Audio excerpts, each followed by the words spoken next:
Welcome to Breaking Barriers. Breaking Barriers is a platform for the youth, young entrepreneurs and entrepreneurs to share their stories on changing the narrative. My name is Emmanuella Gardiner. You can call me Miss Gardiner and I am your host. If you're an old subscriber, hi, welcome once again. If you're a new subscriber, a warm welcome. You know the drill already. Please like, share and subscribe. We'll take a quick break. We'll get back to you.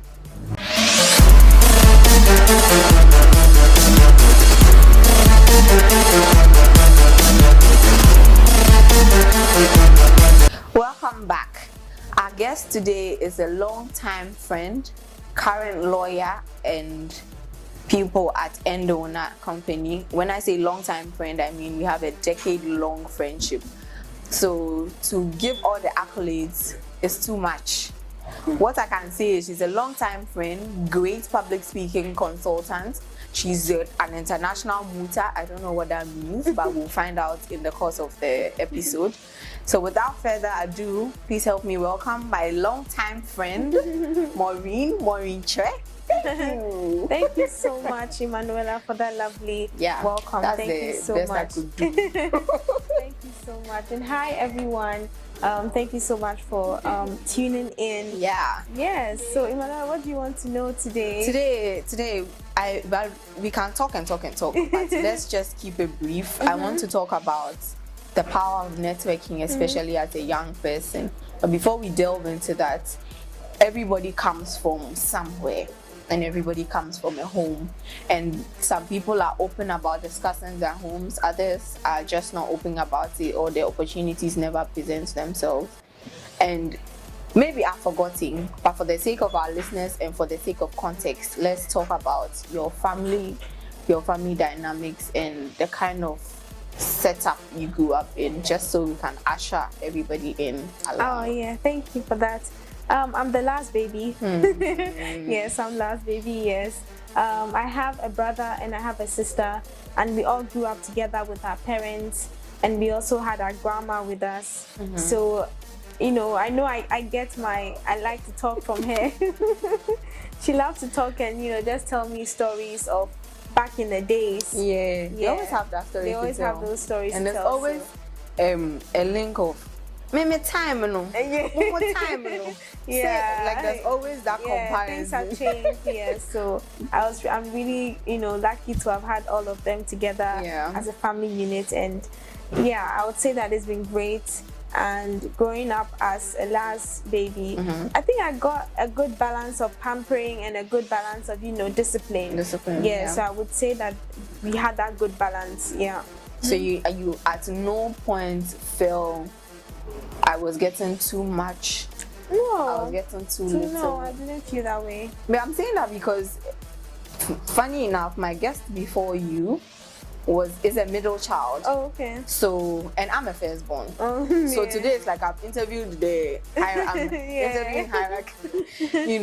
Firstborns tend to get a chunk of if it's the good things, they'll get it. If it's the heavy side of discipline, they will get it first. They'll get everything first.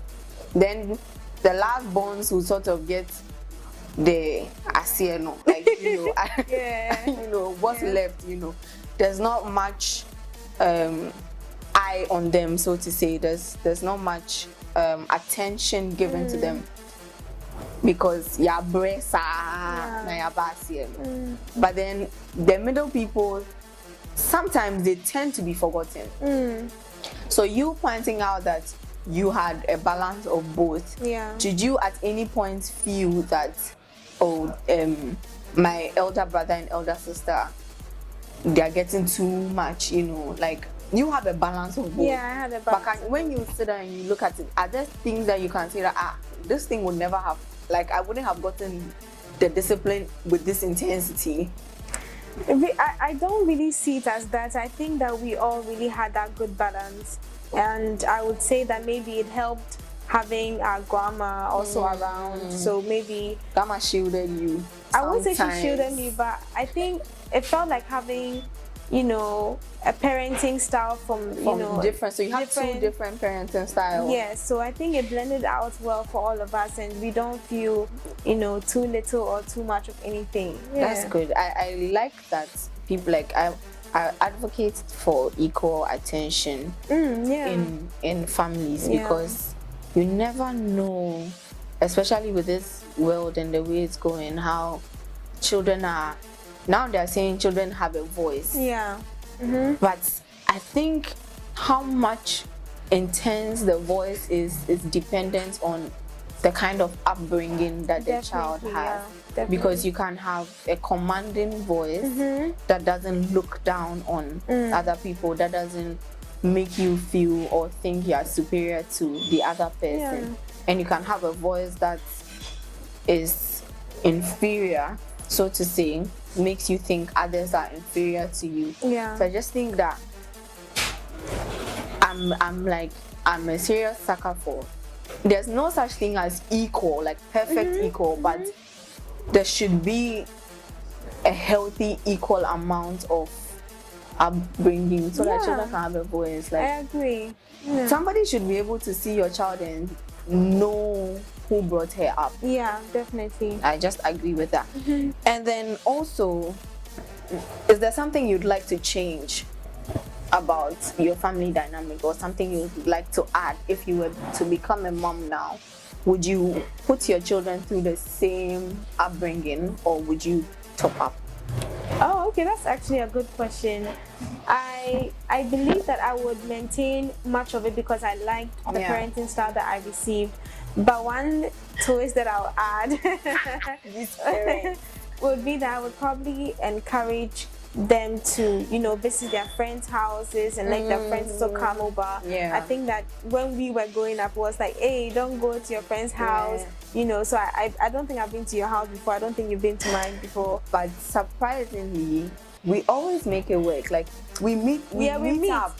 But I would just add that dynamic that it's okay for you to go to each other's house. I also think we never got a chance to go to each other's houses, because I remember back in school we used to meet up in, I don't know, I wouldn't say like a rotation, but there was always, because we had such a large group, right? It was sort of like, today we've done this person's house, let's do next this one. So by the time they'll get to us, we live at Spintex. So by the time it will get to us, we had gotten to SHS, and after SHS it was now the mall time. Like, let's meet up at the mall. So we just pushed that aside. That's true. But thankfully, I wouldn't say I'm glad no one has been to my house, but I would say I'm glad because everybody will be coming from town to my side. That's far. And so in a way, I'm glad that most of my friends haven't been to my side of like my residence, because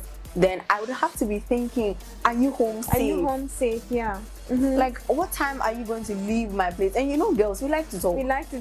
So what time are you going to leave my place and be home safe? At a good time. So I'm glad for that. At the same time, to shame on me and you. Because we live in the same... But we haven't been... that's shame on true. us. That's true.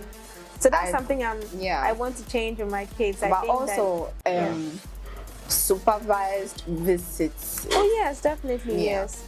I would drop you off and I would pick you up. That's one important thing. That's because you can't trust. I think the issue with them not allowing a lot of us to move or be in other people's houses was the issue of the trusting and the transportation. And you don't know someone so you don't want to you don't want to inconvenience anyone. A person's parents. And children can be a handful, so someone doesn't eat this, someone doesn't allergies here and there. So you need like 4 parents to manage one child, literally.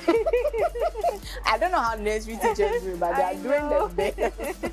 Anyway, so that's what you like. Now can we talk a bit about education? Oh yeah, definitely. JHS, SHS, uni. When did you come out of the shell? I would definitely say in primary. And I was lucky to have teachers who really pushed me to bring out the best in me. Yeah. They believed in me even more than I believed in myself. Yeah. They're like, oh, you can do this, you know. And I, growing up now, like, I realize how I'm so fortunate that I didn't take that for granted, that I didn't take their guidance for granted, like their advice, and they, you know, pulling my hand along. And I'm so grateful that I enjoyed that moment, because as an adult, this adulting is not easy. It's not. And to really just get someone to hold your hand and really guide you from an informed place is really difficult. So I'm really blessed to have experienced and enjoyed that as a child. So I would say I came out of my shell in primary, late primary, like class 5-ish. 5? Oh, I've always been choppy. No, there's a difference between being choppy and actually being choppy with intent. Yes, I would say class 5. I would say class 5. Yeah. By class 6, I think that I knew what I wanted. You know, we changed our desires along the way, but at least by class 5, I can say with, you know, certainty that I felt more composed and all of that stuff. I would say I think I noticed that in JHS 1.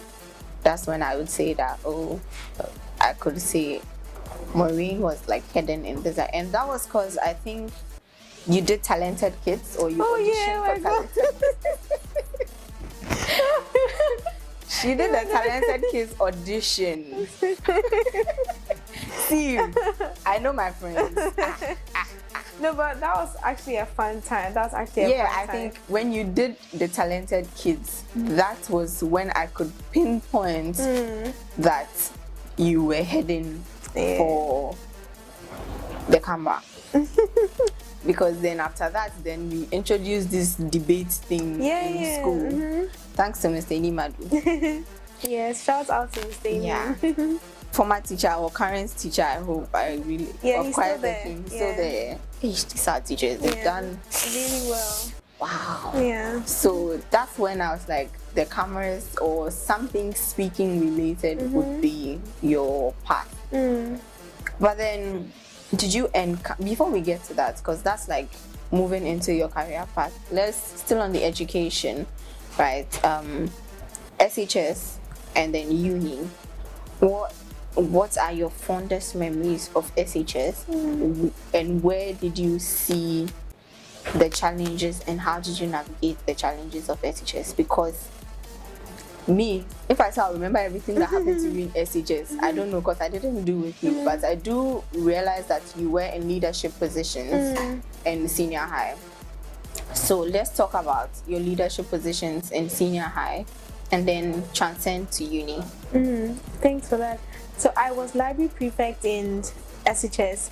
And this prefect thing, let me hold on. I remember something, I don't know if my memory is failing me or how I may have like a blurred vision of this, but you had wanted to be a prefect in JHS. I was. Was it for JHS or for primary? No, they choose it in class 6 and then JHS 2, right? Yes. I think I remember maybe JHS 2. I'm not sure, but I just know I was a prefect when we were in school. Because I know I did the primary one. Yeah, so maybe I was in JHS 2. Okay. I just know that Selinam was there. Shout out to our SPs and ASPs. Right. Our SPs, she's been called to Ghana Pharmacy Council, so we are not small people. Drugs certified. But so your leadership has like, you were ushered in JHS and then into SHS. Okay, so let's go. I would definitely say that my fondest, or some of my fondest memories in senior high school was when I was library prefect. Again, when you are given so much responsibility, you get to understand how it makes you also accountable. And it makes you grow. Yes, to whom much is given, much is expected. So it makes you grow, and it makes you, I think that because I also enjoyed my position as library prefect, I was surrounded by books, and I got to, you know, interact with students based on that vocabulary, and those were things that really excited me. I could spend the whole day looking through the dictionary, you know, looking for a new word and exciting. Are you particular about people's enunciations, pronunciations? No, I'm not. I enjoy like finding out those things on my own, but I'm not particular about when it comes to others. I just like getting lost in a good book. I really just enjoy that. Like my perfect day would be give me a good book and leave me be. I would really just be happy. Hey guys, I'm auctioning my friend. She has told you her perfect day. She's not expensive, she's beautiful. But yeah, so that's your fondest memory. So what are the challenges that come with being a prefect, being given such a responsibility? Okay, I would definitely say that in SHS, entirely, the main challenge for me was missing home. Because I like to go home. At the end of every day, I like to go home. Your school too, you had the option of choosing day and boarding. Yes, and I chose boarding. So just not having that flexibility to go home as and when you please. And as a, when you're a prefect, you can't just say, sorry, today I miss home, I'm going. You have responsibilities that you need to take care of. So I would definitely say that was one of my biggest challenges, balancing how much I missed home. Me, that I did full boarding. Oh, please. Me, I didn't do boarding in about. No, but I just, I would say missing home was one of the major challenges. But visiting helped. And eventually the 3 years were over, and then you feel like, oh, 3 years is coming, it's come and gone. And then we transitioned into university, and that has also been a great experience. Hey, my girl is a first class graduate. Yes. BSc, well, how do you say your own? LLB, yes, right? LLB, Let's talk about law school. Uni, right? Now we're in the uni phase. Let's talk about law school, how tedious it is, like the reality on the ground, because so many people apply and it's just about a handful that are called in. And if there's, I don't even know how, even more of a handful are sworn in at the end of the day. So let's talk about law school. When you decided that's the path I want to go, and your intention on the path. I've always been intentional about... Please mention the fact that you're a first class graduate too. With that party, Emmanuella will kill me. No, you know I'm particular about it. No. I would always be particular about everybody's, graduation, first, second, third, whatever. But I'm extremely particular about yours because of the course and the program that you did, and the fact that I think your cohort, it was just about 6 or 7 of you. Yeah, I think. And out of the 7, I think 3 or 2 were women, with 4 being guys. Yeah. So me, I'm particular about it because, again, today's topic is the power of networking with regards to women. So you, first class graduate, LLB, please hit on it and wear it. I mean, one of my proudest moments. Actually, mine too. Friend by association. Oh, thank you so much, Ella. Yes, I decided I wanted to be a lawyer when I realized how much I enjoyed talking. Yeah. And I realized Grandma, why are you? And I realized that not everyone had the ability to speak well for themselves.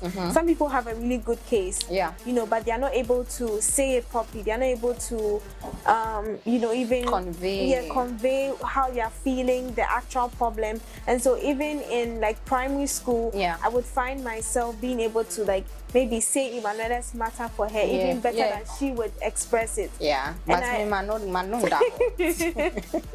And I thought that, what, is there a profession that would allow me to actually do this for other people? And I realized that, being a lawyer actually allows you to do that. So I had that mindset from a young age, and people always said, oh, you should read law, you should read law. And I mean, I do like reading, so it seemed like the perfect course for me. So when I got to university, I found out that as much as I love reading, law is a lot of work. You literally need to sit down for hours reading voluminous cases and trying to understand all the complex language that you are using to describe something. So I would say it's a lot of hard work. but I'm so grateful That to. has paid off. Me It too. has. Okay, lawyer by association. It has. It really has. Yeah. So I'm really grateful to my friends, my library buddies, just doing something with someone who has the same vision. It really is. It makes the journey easier. Yeah, we've been talking for a minute now. My throat is thirsty. I don't know for you, but I'm gonna have you hold this for me, so I can quench your thirst.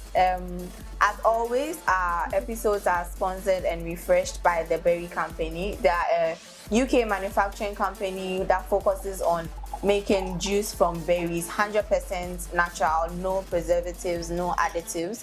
You can use it for your mocktails and cocktails, and for all your gatherings. It's 100%, organic. Good for vegans and vegetarians as well. And I'm going to be the guest or the host that doesn't allow their guests to be thirsty. So please do me the honest, taste your drink, and then you know that me, I'm not a second. Yeah. You will show me fake, eh? Have I ever shown you fake? It's time, okay.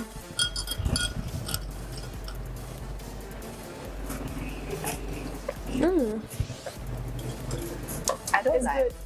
I really don't like, guys. You can pick up a box from any of your ShopRite, locations around you, or Melcom. Check their stores, or you can, better yet, for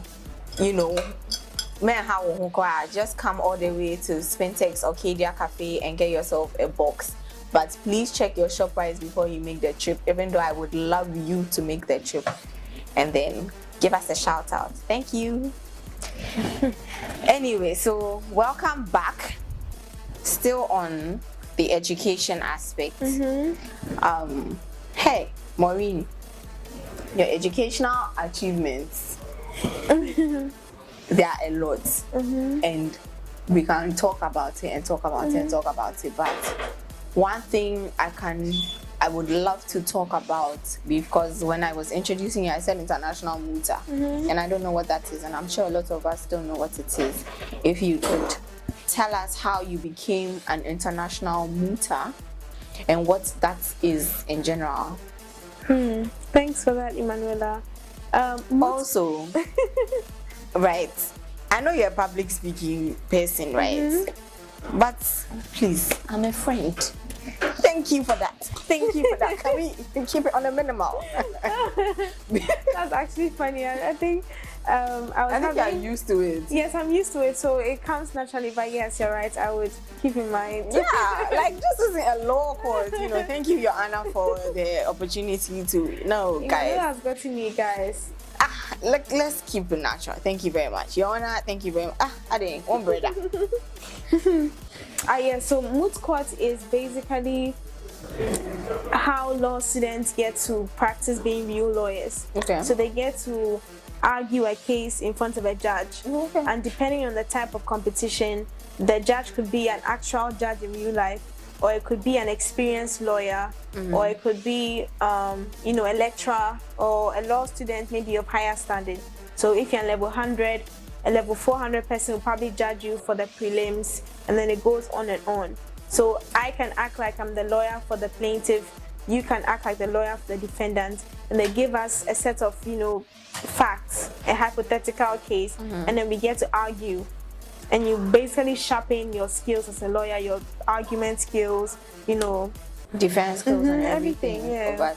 So seems to me like I've had a couple of guests who have said basically in a nutshell that the education system is more theoretical than practical based, even up until university. There's unless of course you're doing a course that requires you doing practicals, but a lot of the courses are more theory based, which leaves you sort of stranded when you move into the real world. So law students obviously there shouldn't be a reason for you to be stranded. Is that why there's a moot? Yeah, I think now moot courts are quite popular. Initially they weren't, but now they are really popular, and almost every law school is participating in moot courts. They even do local ones in their own faculties, then they participate in maybe national ones or international ones. So moot court is literally making it easier for every law student to hone their skills as a lawyer and just become better, or to step out of the theory world and get a feel of what practice is like before you actually become a lawyer. So I would say that I can't speak for other courses because this is what I did. Yeah. But the moot court helps, and other. You get to. There's also debate programs where you get to practice and just become a widely read person, someone who is good at defending their stance. So I think it helps. But again, it's about you and what you want to use your time for. So if you want to dedicate 15 hours a day to read in the library, that's you. But if you want to decide that, okay, I'll read for 10 hours and I'll practice moot court for maybe 4 hours or 2 hours, I think that balance with theory and practice always helps. It helps in the exams too, does it? It does. Speaking of exams. Don't traumatize me. I haven't been smoking. I'm traumatized. Is it that bad? Which aspect of it? Everything. Because I want to understand how law students students apply for law in droves, right? Then it comes to Makola and the droves are reduced to handfuls. And then it comes to being called to the bar and there's even a lesser handful. What's going on?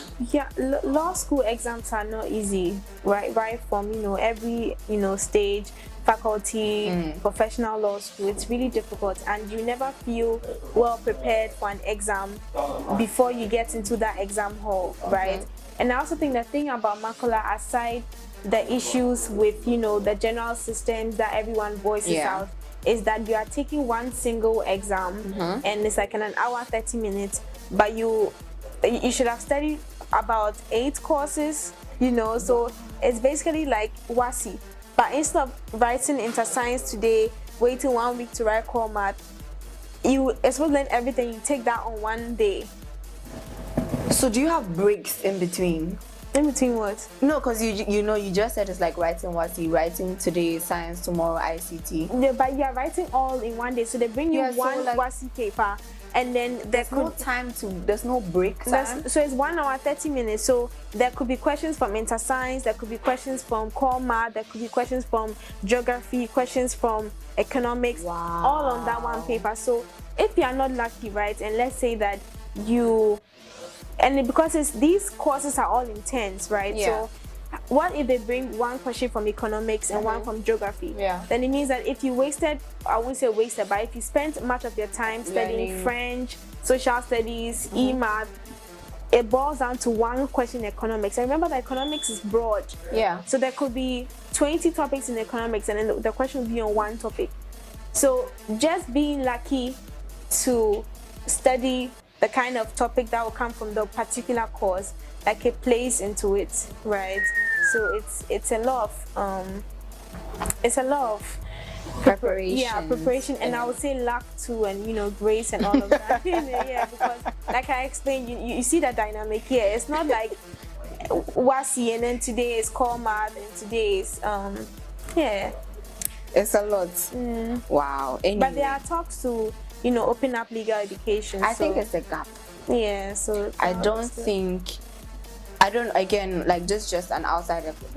I don't. Maybe lawyers would have, or somebody will share the same sentiment as I do, but I think it's a gap to have 8 courses be taken on one day in an hour and 30 minutes to determine a person's inclusivity on the bar. Yeah, but there have been talks. They are working on that. They should. We need a lot of corrections in our educational system. It's not just about the quality. Anyway, we'll take a quick break and we'll get back to you.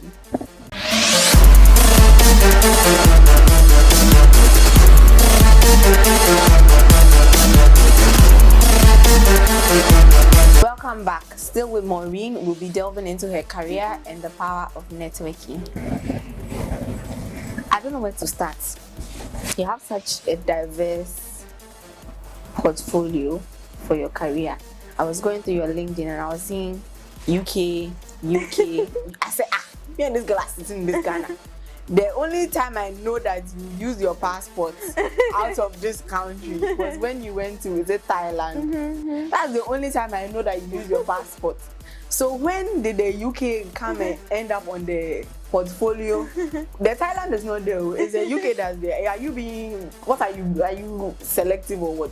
What's that? Go and put the Thailand on the LinkedIn. Anyway, but that's by the way. But you have such a diverse career portfolio, and obviously there are certain ones you wouldn't be comfortable speaking about, but those that you are currently comfortable speaking about is where you are now. Walk me through how networking has helped you, especially being a woman, in your current career path.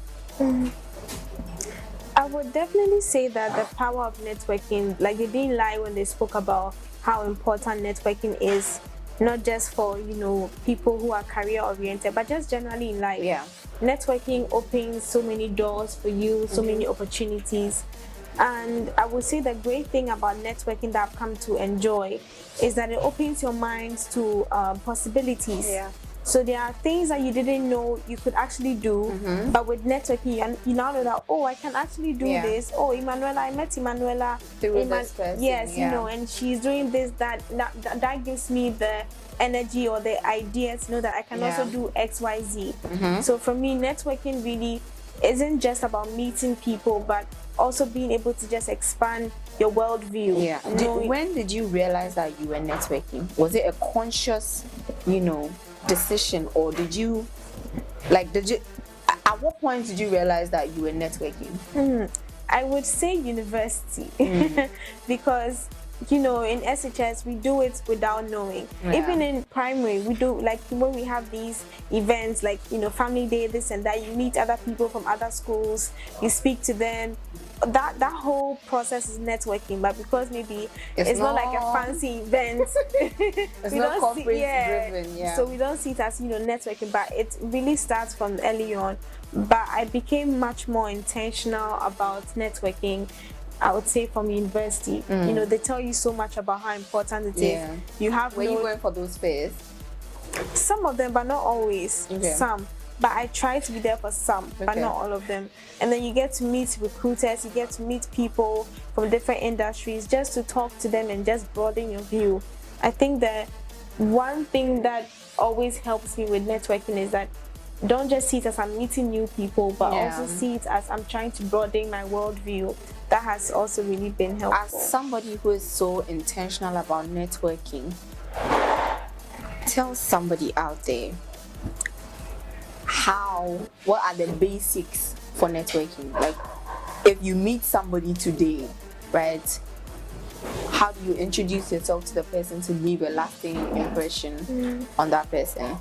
I would definitely say that a quick research on who that person is. So if, for example, I meet Emmanuella, right, or I'm in the same room as Emmanuella, and then I want to speak to Emmanuella, I could just ask someone by me that, oh, what's, you know, XYZ's name? Or if that person is so popular that I know their name already, just do a quick search. You know, you would see like a background, something that would connect with you, and then you can use that as an icebreaker to get in conversation that, oh, Emmanuella, you attended XYZ. Oh, really? Then you can start from there, because sometimes it can get a bit awkward when you go and say, hi, my name is this.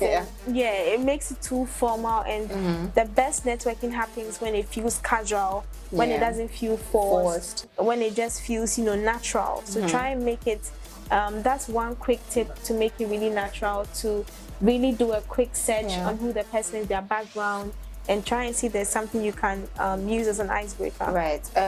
Sometimes I wouldn't like to say women get taking advantage of, but when it comes to women and networking, there's always a quote on the kind of networking that you're making. You make a lot of networks. At any point in time, how do you deal with somebody who is trying to take it beyond the confines of the kind of networking that you are aspiring to do? I think it's always about drawing boundaries, reminding the person in the first place that, we are here for business and business alone, and really just reminding that person of the boundary.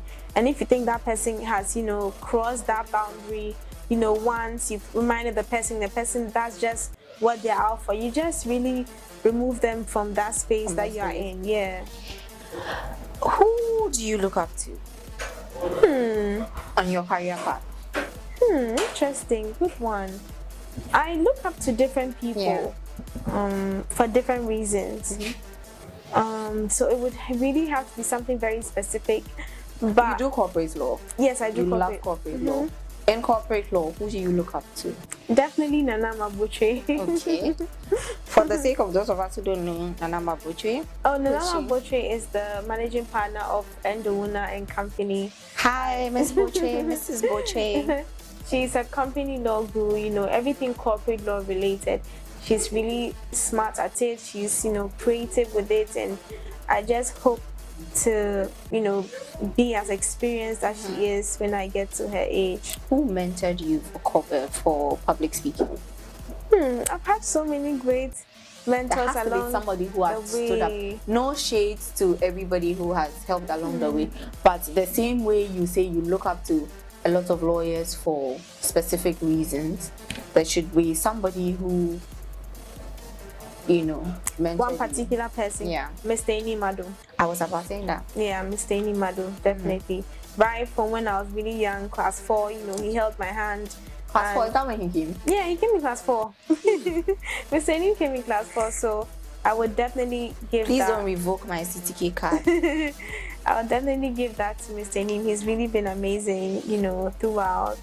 Me, I was going to say he held your hand for debate, but it seems like it went deep. Yeah, it was beyond. Because he introduced the debate. Yeah. For Fridays between like the intersections debate. Yeah. He introduced it for the purpose of having students read more. Yes. So I think you featured on one or two, and then you quickly became a regular. Yeah. And then after that, you started doing, I don't know if you participated in any of the CTK debates. I'm sure I did. I'm sure, for me, he would have been my best bet for your mentor. Yeah. So I'm glad you didn't mention anybody. I would have put them on the sideline. But anyway, before we wrap up this episode, is there anything you would like to say to your future self?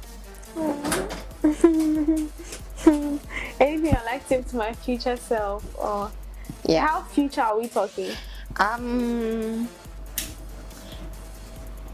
What would you describe somebody as a seasoned lawyer? Somebody who's a seasoned lawyer. How many years should a person have under the belt? Seasoned lawyer, you say give or take you in 10 years. Oh, me in 10 years. So a message to myself in 10 years. We're gonna revisit this, whether this goes big or not.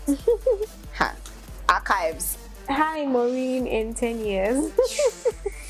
I'm so proud of you already, and I know that you have made the most, out of everything that came your way. I know that you're a go-getter, so you've definitely gone to get some things done. And yeah, I'm already so proud of you. So see you soon, but not too soon, because I'm not in a rush. So yeah. I know I said before we wrap up a message to your future self, but quick one, still like just a quick one. Law school and how it's picked. I always think law students don't get the chance to do national service. And national service is national service. How do you people get to? I think your pupillage is your national service, if that's what I'd like to call it. Or is it? Not necessarily. So, for example, when you're in law school, right, and then you finish your degree, right, if you don't make it to Makula the first try, you can use that 1 year to do your national service. But if you make it to Makula your first try, there's also a window for you to use that period for your national service as well. So they make accommodations for law students. Law students complete their national service all the time. Okay, how do you people choose the companies you want to, the firms you end up in? Oh, for pupillage? Yeah. Oh, so you apply. So you see, a company, you think you like their area of practice, you like how they manage, their work and their team. You apply, you send your CV, maybe a cover letter, depending on the company, reference letters, depending. So you apply. Does Ghana Bar Association have any external influence in the firms you apply to, in like the firms picking you? Oh no, I think this is solely what you give to the firms. They review all the individual applications, yeah, and then they pick the people that they think will be a good fit with their team, and vice versa. So when should you have started the application? Do you have to have like a number of internships on your belt? Oh no, just that. Like, so if you're in Makola and you want to get an internship, there's no requirement that you should have already had like an internship experience. You just go and apply. So what if you don't get? Oh, then you try another firm. It's like, any course outside law. If you apply to a company, you don't pick, you try another company till you get one. That's just how it is. Yeah. So is there a possibility that you could be out of Makola and not have a firm to work with? Possibilities means that but it's quite slim. Yeah, it's quite slim, yeah. Okay, guys, thank you for tuning in to today's episode. Thank you, my guest, for being here. Thank you for the juice. As usual, you can subscribe, like, and share this episode as well as every episode that comes out. Thank you very much. We'll see you next week.